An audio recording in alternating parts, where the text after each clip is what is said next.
This is ITV Uganda.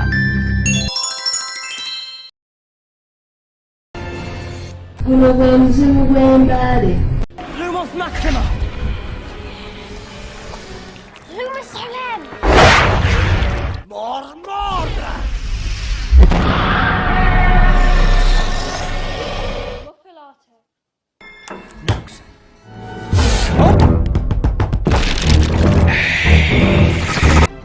Geesoleseza ddala paka ku lusozi Wanaale. Nze Levi Wamaana nvira Manafa district.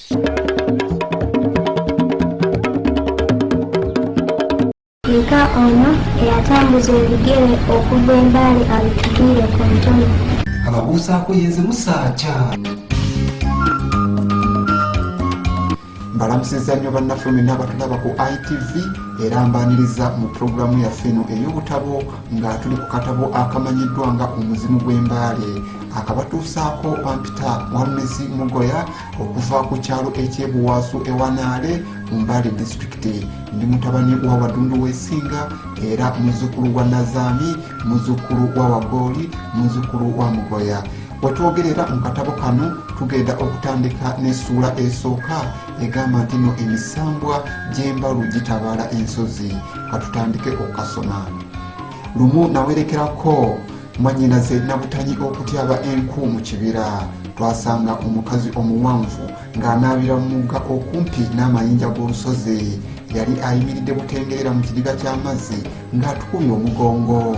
Twali tulabako nviiri ze zokka ezaali empanvu ng'emiguwa ng'era zaagwa ku mabega ge.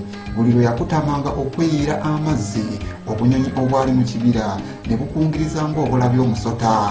Yali mukyala mulungi bondo ng'era wa kiwago naye ng'omugongo gwe gulimu olukoloboleze olwefaananyirizaako ettemankima bakira ng'afuumukako omukka ogwali guwuma ng'enjuki. Twayimirira walako nga ffembi tutadde ensaya mu kwanaamirira olw'ekimpeneggu eky'omukazi.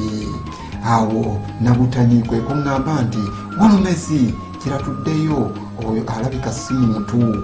Olwali okwogera ebigambo ebyo omukazi n'akyuka okutunula gye twali tuyimiridde. Olwamutunula mu mmunye nze nabanga atunudde mu njuba era okutemya n'okuzibula ng'omukazi abuzeewo kibombyambwa. Awo Nabutanyi kwe kufubutuka nga bwe yeetema engalike nti maama atufudde, tusisinkanye omusambwa, omusambwa, omusambwa. Nali mpuliddeko nga maama atulabula obuteetantala okutambulanga ekiro newankubadde mu ppereketya wakasana mu kibira eby'eWanaale. Yali yatutegeeza nti newankubadde mu kibira ky'eWanaale ekyali kiriraanye oluzzi lwaffe mwali mufumbekeddemu amajjankunene. Bwe mwalingamu omusambwa ogwatambulanga nga gulina amagulu agenkana omuti obuwanvu. Mbwera oluusi wayinzanga okulowooza nti weggamye akasana mu kisikirize ky'omuti ogenda okulaba ng'omuti gutambula ne gukuviira. Oluusi ekisiikirize ekyo kyennyini kye kyafuukangamu omuntu n'abulira mu kibira. Waliwo ne mukamuliraanwa waffe eyali agenze okutyaba enku mu kibira kino ne wabaawo ekintu ekyamuppako omwana we bwe yali aweese ku mugongo. Yamala okuwulira eddoboozi ly'omwana ng'akaabira wakati mu kibira n'alyoka akimanya nti ku mugongo yali aweese empewo. Mukyala wattu kwe kulya ennumba n'akomba mu kibatu nga bw'awondera oluwenda olumutwala omwana gye yali akubira emiranga.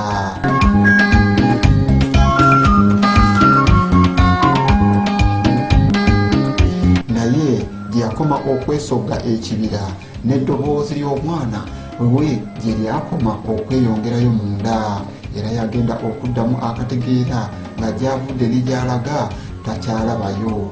Abatuuze b'eWanaale bwe bamusanga enkeera ku maliiri ku mabbali g'omugga Namazyo mbu ng'emizimu gimunoonyeddemu omusaayi. Naye yali akyalimu akategeera era baaleeta muganga ye yamuvumula n'amuzza engulu. Naguno gujwa omwana we taddangayo kukubikako kimunye.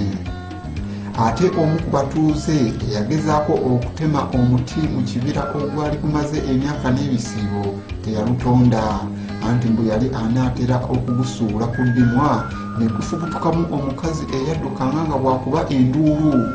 Yali mbu naye agezaako okuduma mu kisaka ne muvaamu ekirombe ky'enjuki ezamuyiikira okukakkana ng'akkiridde ekaganga. Naye nange ku luno zaali zinsanze, anti nabutanyi olwassaako kakokola tondeka nnyuma zinasigala ntunula ebiwekete.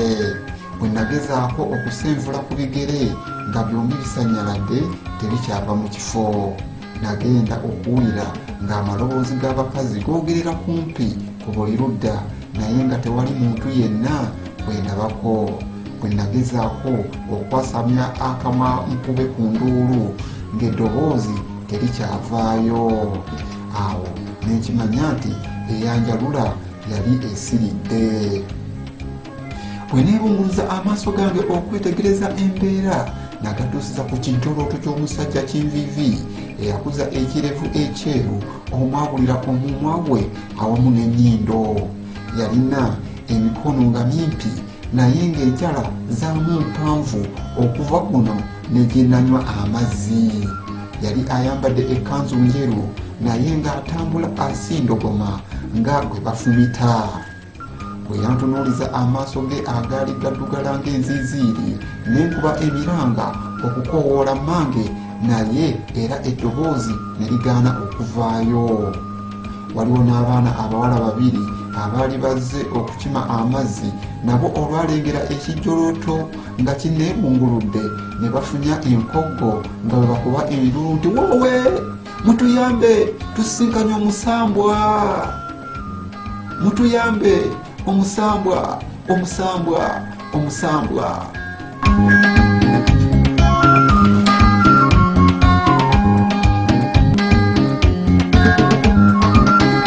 Nalengera amatabi g'emiti nga gawaguka gokka ne gaddukira mu bisaka ng'omuntu agezaako okutaayiza abaali bakuba olube. Ekikuuno kyaluwedde ku mpagala nakyo kyabulira mu mpewo. Nagenda okwetegereza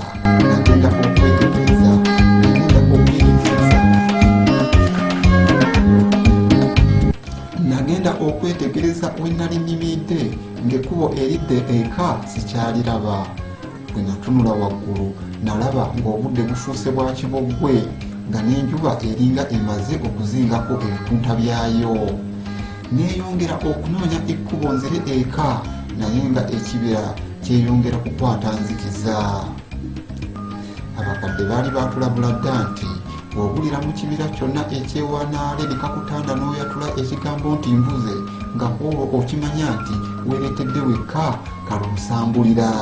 Anti bwe wawuliranga eddoboozi ly'emmotoka ng'ejja emazeeko n'amataala wakati mu miti gy'ekibira naye nga oluguudo kweddukira tolulaba. Ekyaddiira kwe kuwuliranga amaloboozi g'abantu abakuba obukule awamu n'okusagaamizanga abatudde ku nsuwa z'amalwa.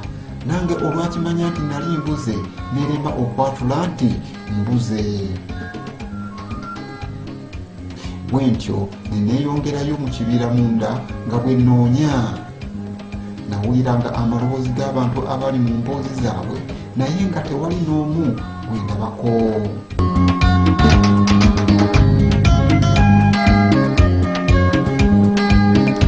Ebinyonyi ebyawamatukanga mu matabi g'emiti nabyo byeyongera okunzija enviiri ku mutwe, olwo ne ndyoka ntambula nga kasooli omubisi kumpi okubuna ekibira kyonna.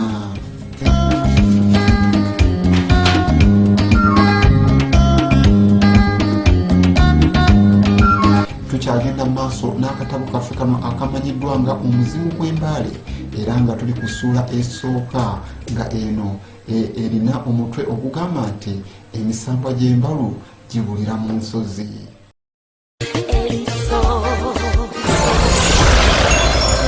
On ITV.